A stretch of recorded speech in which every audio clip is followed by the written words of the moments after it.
गरीब सहेली की विदाई।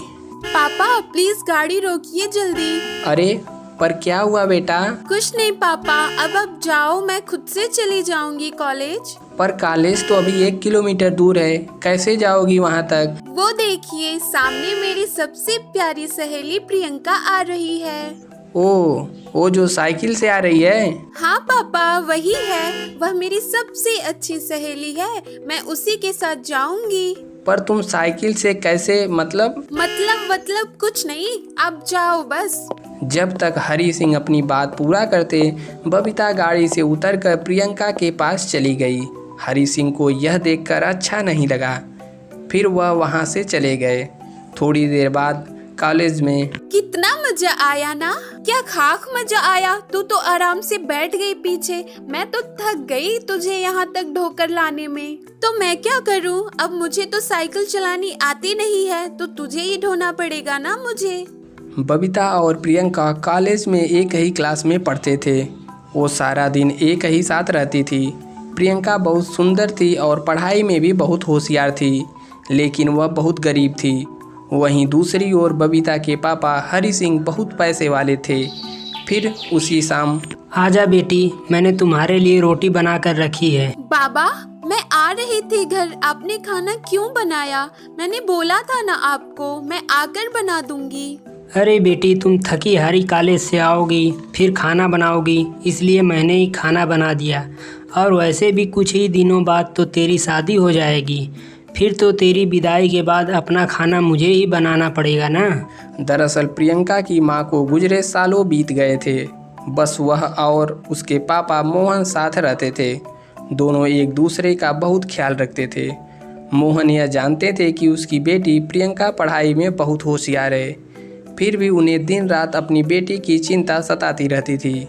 उधर हरी सिंह भी अपनी बेटी से बहुत प्यार करते थे, लेकिन वह थोड़े घमंडी भी थे। वे नहीं चाहते थे कि उनकी बेटी किसी गरीब के साथ रहे या उससे बात करे। फिर अगली सुबह कार में, पापा बस यहीं रोक दीजिए, प्रियंका आ रही है।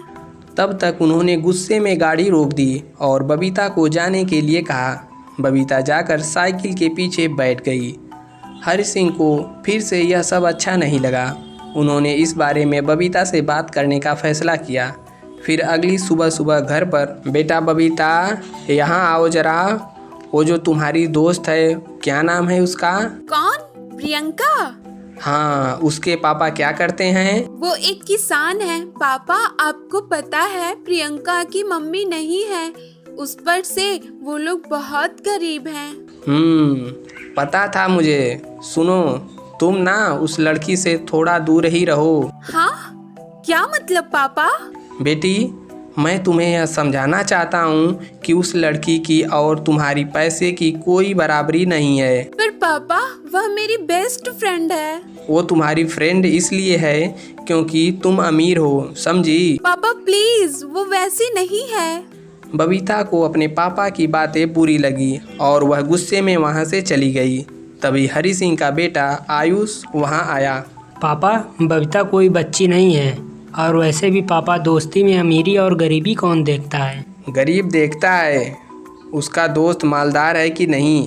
और तुम भी सुन लो, अगर किसी गरीब लड़की से प्यार वार मत करना, समझे? आयुष था तो हरी सिंह का बेटा, लेकिन वह भी अपने पापा से बहुत अलग था और हरी सिंह को इसी बात की चिंता रहती थी कि कहीं आयुष किसी गरीब लड़की से शादी न कर ले।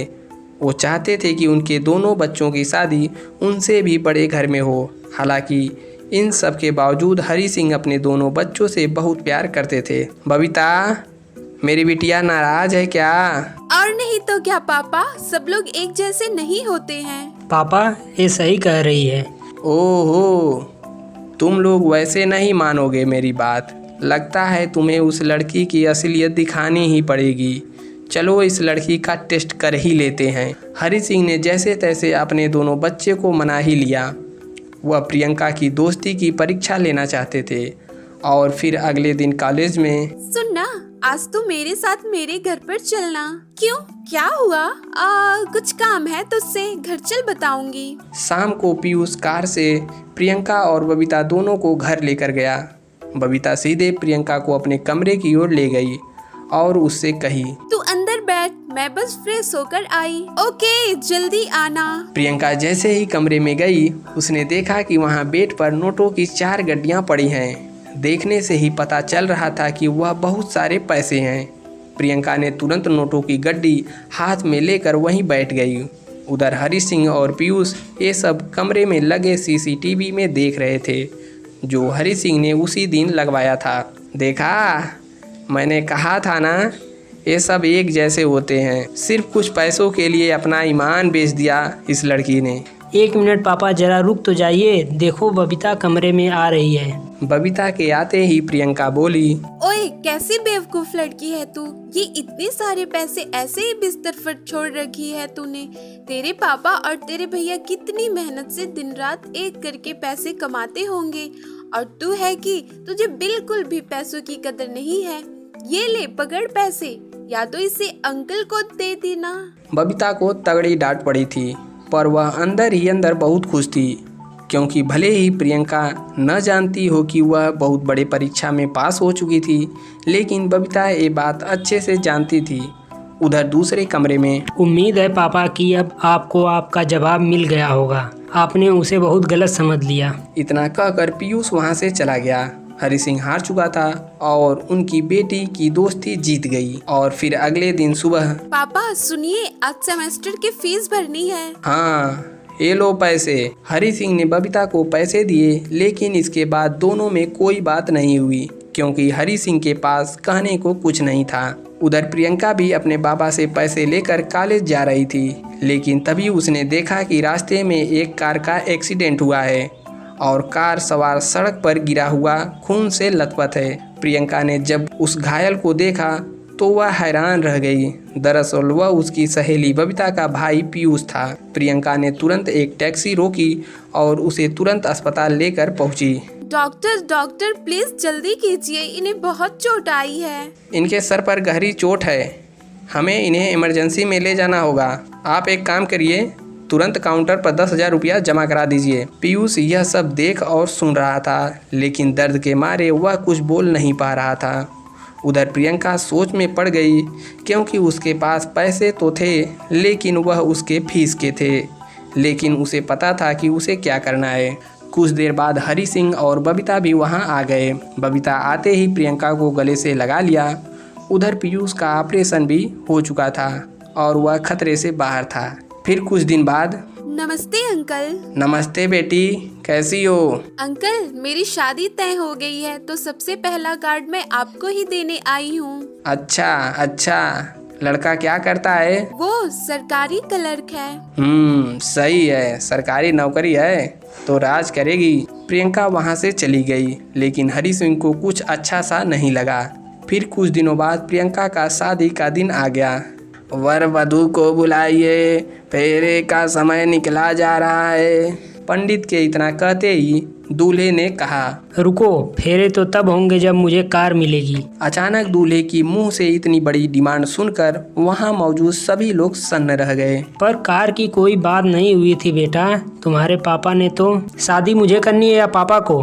कार आएगी तभी फेरे होंगे, और तभी लड़की विदा होकर मेरे साथ जाएगी, समझे? मोहन दूल्हे से हाथ जोड़कर मिन्नत करते रहे, लेकिन दूल्हा कुछ सुनने को तैयार ही नहीं था। तभी गुस्से में उसने मोहन को धक्का दे दिया। अबे ओए, एक तुच्छ सरकारी नौकरी का इतना घमंड? तुझे नहीं पता तू एक कार के लिए क्या ठुकरा रहा है? ओए अंकल, औकात में रहो, समझे? लड़की की विदाई तभी होगी जब कार आएगी, और तुमको ज़्यादा दिक्कत है तो तुम ही ले जाओ ना इसे। तभी हरी सिंह ने किसी को फ़ोन लगाया। हेलो पांडे जी? हाँ मैं। अच्छा, एक काम करिए, अपने शोरूम की सबसे महंगी कार लेकर आइए।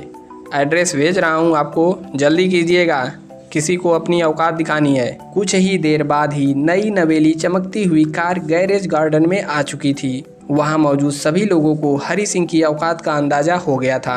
अरे वाह अंकल, आपने तो कमाल कर दिया अंकल, इतनी बढ़िया कार मंगवा लिया आपने तो।